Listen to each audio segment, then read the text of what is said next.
program ng diocese na every summer magsasend ng seminaries sa bawat parish ng diocese, tapos mag-apostolate doon. Tapos yung apostolate nagbabari yun sa pwedeng outreach, pwede rin catechism, o kaya kahit simpleng serve lang sa parish, mga ganun.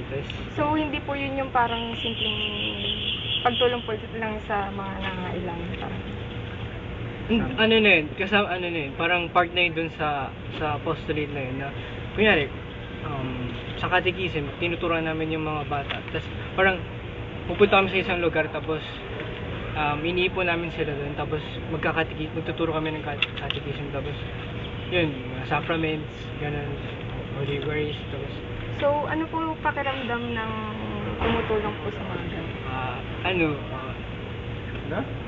Masaya kasi syempre expected na na tutulong ka, tas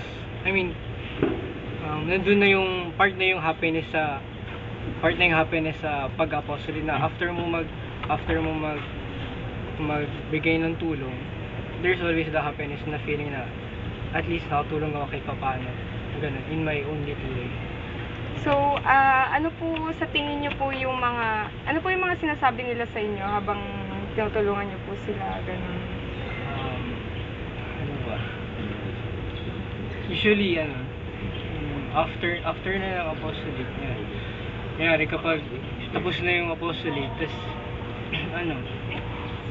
kapag babalik na kami kunyari dito, tas ganyan nag-apostolate kami for siguro mga 1 month, ito kami sa parish, tapos immerse kami doon, tapos yun, pag babalik na kami, doon na usually may despedito pa kami, sila yung nag-organize nun, tapos yun, may mga messages sa amin, thank you sila, for sa lahat ng tulong na ginawa namin.